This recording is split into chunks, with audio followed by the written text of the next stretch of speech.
యువత డ్రగ్స్ కి అలవాటు పడి ఉండటంలో తల్లిదండ్రులు ఏమీ చేయలేక పోలీసులకు అప్పగించారు. ఈ అమ్మాయిని 6గురు పోలీసులు ప్రశ్నిస్తుండగా ఆ యువతి ఎలా ప్రవర్తించింది మీరే చూడండి. తల్లిదండ్రులు ఎంత కష్టపడ్డారో చూడండి. కనుక మీరు కూడా మీ పిల్లలను జాగ్రత్తగా చూసుకోండి. పిల్లలు ఎక్కడికి వెళ్తుంది నిఘాలో ఉంచండి. వాట్సాప్, ఫేస్బుక్, ట్విట్టర్లో వారి స్నేహితులు ఎవరు అనేది కూడా గమనించండి. రాత్రికి రాత్రే పిల్లలను స్నేహితుల ఇళ్లకు పంపించిన ఫలితం ఇది. తల్లిదండ్రులారా తస్మాత్ జాగ్రత్త.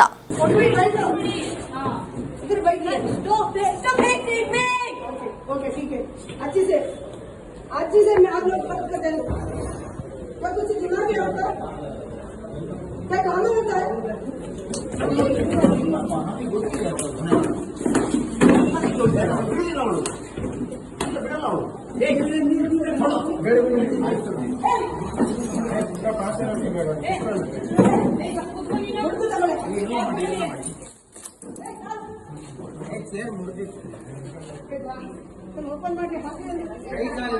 ಗಾಡಿ ಹಾಕಿನಿ ಕರ್ಕೊಂಡು ಹೋಗಿ ಗಾಡಿ ಹಾಕಿ ಚೆಕ್ ಮಾಡಿ ಗಾಡಿ ಸಿಗಲ್ಲ, ಗಾಡಿ ಹೊಡಿತಾನೆ ಓಪನ್ ಮಾಡಿ ಗಾಡಿಲೇ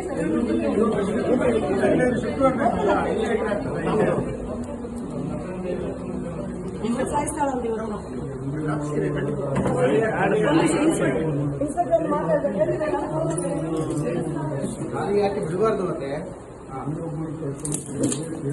ಹಾಗೆ ಬಿಡಬಾರ್ದು. ಅಲ್ಲ ಅಲ್ಲಿ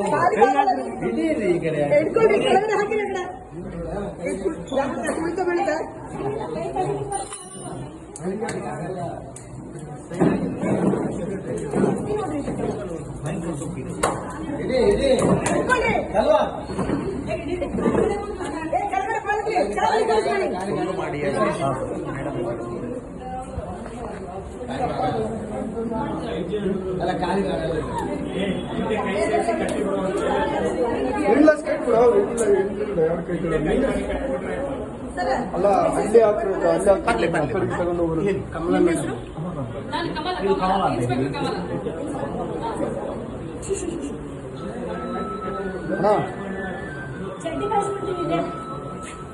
ಅದೆಲ್ಲ ಗೊತ್ತಿಲ್ಲ ಅವಳಿಗೆ. ಚಡ್ಡಿಗೆ ಜೋಡಿಸಿದ್ರೆ ಅಲ್ಲ ಆ ಕಡೆಗೆ ಅದ್ರ ಮೇಲೆ ಹಾಕಿದ್ರೆ ಗಾಳಿಗೆ ಹೇಗೆ